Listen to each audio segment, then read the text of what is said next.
জলের দেশে পরিণত বাদুড়িয়া, অসুস্থ রোগীকে কলার ভেলায় করে হাসপাতালে। যাত্রা পঞ্চায়েতে একের পর এক গ্রাম, মির্জাপুর, পাপিলা, কোটালবেড়িয়া, রসুই, পোতাপাড়া সব জলের তলায়। কোথাও হাঁটু জল, কোথাও কোমর পর্যন্ত। রাস্তা নেই, গাড়ি নেই, ঘর বাড়িতে জল ঢুকছে, বাচ্চাদের কাঁধে তুলে স্কুলে পাঠাতে হচ্ছে। চাষের জমি জলে ডুবে ফসল শেষ, ঘরে উঠছে সাপ, পোকামাকড়, মানুষ দিশেহারা। গ্রামবাসীর রওশনারা বিবির আরতি, আমাদের রোগীকে ভেলায় করে নিয়ে যেতে হচ্ছে হাসপাতালে। আনোয়ার মণ্ডল বলছেন, প্রতি বছর এই অবস্থা কেউ দেখে না। তাহলে প্রশ্ন উঠছে, স্থানীয় প্রশাসন কোথায়? বারবার জানানোর পরও কেন নেই স্থায়ী ব্যবস্থা?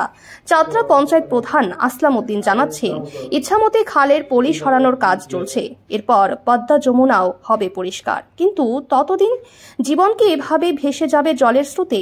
বাদুড়িয়ার মানুষ কি বাঁচবে প্রশাসনিক আশ্বাসে, না চাই স্থায়ী সমাধান? কোথায় যাচ্ছেন, কি হয়েছে বলুন তো? এই রাস্তায় খুব জল উঠেছে। এই রুগীটা ভীষণ কষ্ট পাচ্ছে, শ্বাসকষ্ট হচ্ছে। এই রুগীটা এখন নিয়ে যাওয়া হচ্ছে কলকাতার হসপিটালে। খুব কষ্ট পাচ্ছে, কোনো যাওয়ার আসার রাস্তা নেই। আমাদের কলার ভেলাই করে নিয়ে এসে এই মেন রোডে আসছি। এসে আমরা এখন যাব কলকাতার ভিতরে। আচ্ছা, তাই আপনাদের গ্রামের অবস্থা খুবই খারাপ। জল উঠেছে, ঘর বাড়ি সব ছেড়ে ছুড়ে দিয়েছি, কলার ভেলাই করে নিয়ে আসছি।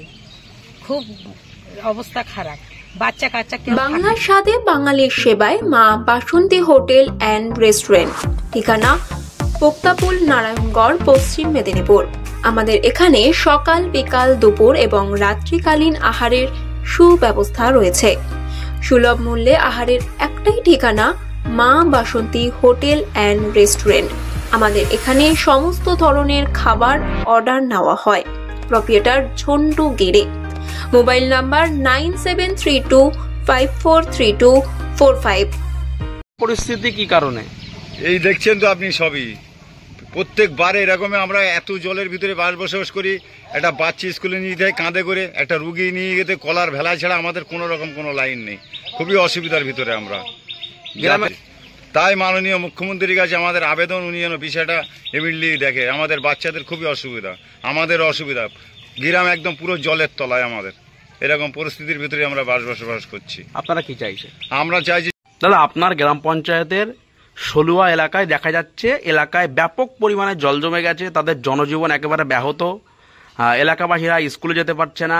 এমনকি রোগী অসুস্থ হলে তাদের মূল ভরসা হচ্ছে কলার ভেলা। রোগী অসুস্থ হলে কলার ভেলায় করে তাকে ডাক্তারের কাছে নিয়ে যেতে হচ্ছে। এই ছবি দেখতে হচ্ছে আমাদের এই যুগেও। আপনি গ্রাম পঞ্চায়েতের প্রধান, আপনার এলাকায় এই ছবি দেখতে হচ্ছে, কি বলবেন? অ্যাকচুয়ালি কলার ভেলায় করে পেশেন্টকে নিয়ে যাচ্ছে এই বিষয়টা আমার জানা নেই। তবে জল ওঠা থেকে শুরু করে প্রতিদিনই আমরা ভিজিট করি লোকাল মেম্বারকে সঙ্গে করে নিয়ে।